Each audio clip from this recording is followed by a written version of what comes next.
இவரு நான் ஒரு வைதிக பிராமணங்கிறாரு, விசால மனசுங்கிறாரு, சமநோக்குங்கிறாரு, மனுஷ ஜாதி ஒரு ஜாதி தான் அப்படின்னு சொல்றாரு. வைதிக பிராமணன் இதெல்லாம் தெரிஞ்சிருக்குமா அவருக்கு? வைதிக பிராமணன் வேற, ஞானி வேற.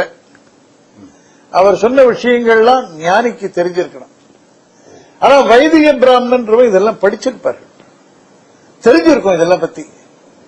அதுக்கு அஸ்பயர் பண்றார் அவர். ஒரு இதெல்லாம் இப்படி இவ்வளவு பெரிய விஷயங்கள் சொல்லியிருக்கு, அது எனக்கு இருக்க வேண்டாமா, நான் படிச்சவனாச்சு இதெல்லாம் அப்படின்னு ஆதங்கப்பட்டு பேசுறார் அவர். அப்படிதான் அதை பார்க்கணும். பகவத்கீதையில கிருஷ்ண பரமாத்மா சொல்ற, பண்டிதன்னா யாரு? பண்டிதன்னா எல்லாம் தெரிஞ்சவன். அவன் யார்? அவன் வித்யா வினய சம்பன்னே பிராமணே கவி ஹஸ்தினி சுனிச்சைவ ஸ்வபாக்கே பண்டிதா சமதர்சினஹா. அதாவது நன்கு எல்லாவற்றையும் கற்று அறிந்த பிராமணன், ஞானி, நாய், அந்த நாயை தின்னும் சண்டாளன், கொலையன், இவர்கள் எல்லோரையும் சமமாக பார்க்கிறவன் தான் பண்டிதன். வித்தியாசம் இருக்கக்கூடாது. நீயும் பிரம்மன் நானும் பிரம்மன்றப்போ எந்த ஜீவராசிக்கும் அவனுக்கு ஒரு வித்தியாசம் தெரியக்கூடாது அவனுக்கு. அதுதான் அவர் சமநோக்குன்றார். இது கீதையிலேயே சொல்லியிருக்காரு பகவான். அந்த சமப்பார்வை இருக்கணும், அதுதான் ஒசந்த நிலை. நான் ஒசந்த ஜாதி, நீ தாழ்ந்த ஜாதின்னு சொல்றப்ப அது அடிபட்டு போறது. ஆதிசங்கரர் வரலாறுல ஒரு நிகழ்ச்சி. அவர் காசியில நடந்து போறார். எதிர ஒத்த ஏதோ வேடுவனும் இவனும் ஒரு சண்டாளனும் அவனும். அவன் தோல் பை, அதுல கல்லு ஒரு பக்கம், அவரும் கையில நாய் மாம்சம் எல்லாம் வேற தொங்கிட்டு இருக்கு. இதெல்லாம் எடுத்துட்டு எதிர வரான். சின்ன சந்து. இவர் அப்பதான் குளிச்சுட்டு வர்றார், ஸ்நானம் பண்ணிட்டு குளத்துல இருக்கிற கையிலையும். அவனை கொஞ்சம் விலகி போன்று அவனும் சிரிக்கிறான்.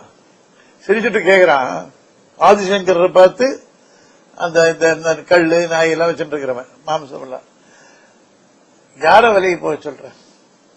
அன்னமயாத் அன்னமயம் வா சைதன்யமேவ சைதன்யாத் த்விஜிவர தூரி கர்த்தும் வாஞ்சசி கிம் ப்ரூஹி கச்ச கச்சேதி. ரொம்ப உயர்ந்தவன் நீ என்ன விலகி போக சொல்றிய? என்ன சோற்றால் அடித்த பிண்டமாகிய உன் உடம்பிலிருந்து சோற்றால் அடித்த பிண்டமாகிய இந்த உடம்பை விலக சொல்றியா? இல்ல உனக்குள்ள இருக்கிற ஆத்மாவிலிருந்து எனக்குள்ள இருக்கிற ஆத்மாவை விலக சொல்றியா? ரெண்டு ஆத்மா ஒண்ணுதான், நீ தானே சொல்றவன். ரெண்டும் ஒன்னா இருந்தா ஒண்ணுல இருந்து ஒண்ணு எப்படி விலகிறது?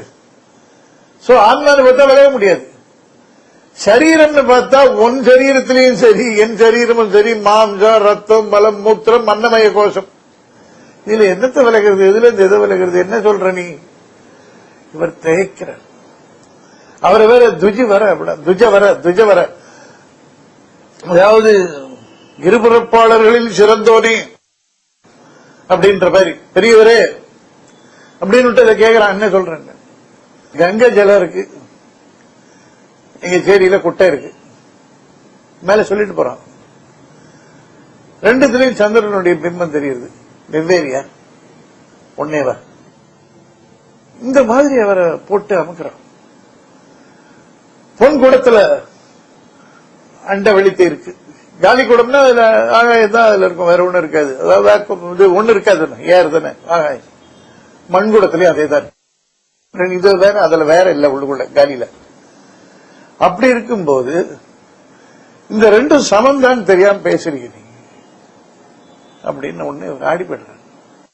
அவன் கேட்கிறான் கடைசியா, இந்த மாதிரி இருக்கும்போது நீ பிராமண சண்டாளன் வித்தியாசம் பார்க்கறீங்க, அது எப்படி அப்படின்னு உடனே இவருக்கு சொல்லின்னு உரைக்கிறது.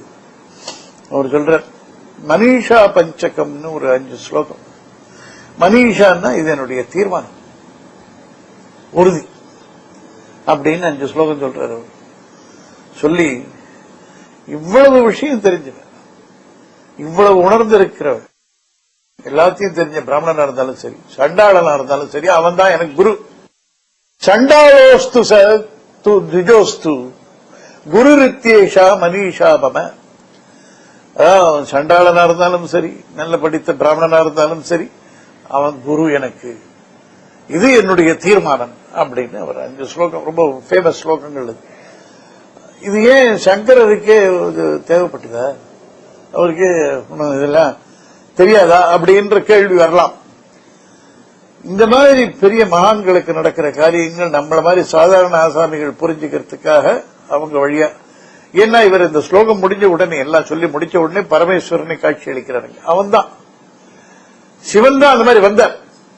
இது உலகத்துக்கு காட்டுறதுக்காக சங்கரர் ஒரு கருவியாக பயன்பட்டார். சங்கரர் சிவனுடைய அம்சம் தான், ஆனால் சிவனே சங்கரர் அல்ல. சிவனுடைய அம்சம் சங்கராக வந்து பரமேஸ்வரன் வந்து காட்சி அளித்து சொல்றாரு.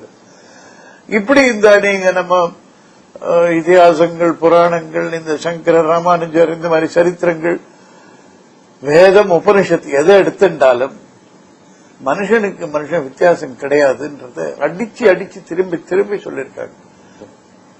எல்லா உயிர்லயும் இருக்கிறது ஒரே பிரம்மம் தான், அதான் ஆத்மா. அதனால எல்லாத்தையும் சமமா தான் பாவிக்கணும்ன்றது தான் அடிப்படை கருத்து.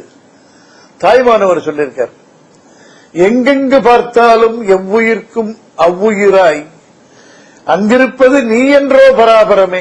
எல்லா உயிர்லையும், அது மனுஷனாகட்டும் மிருகமாகட்டும், வெவ்வேறு ஜாதிய வேண்டியதில்லை, மனுஷன் மிருகம் கூட எல்லாத்துக்கும் அப்படின்னு அவர் சொல்றார் தாய்மானவர்.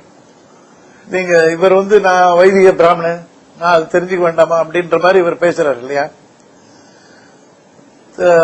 திருக்குறள் நம்ம பார்த்தோம், அந்தணர் என்போர் அறவோர் மற்றெவ்வுயிர்க்கும் செந்தன்மை பூண்டொழுகலான்.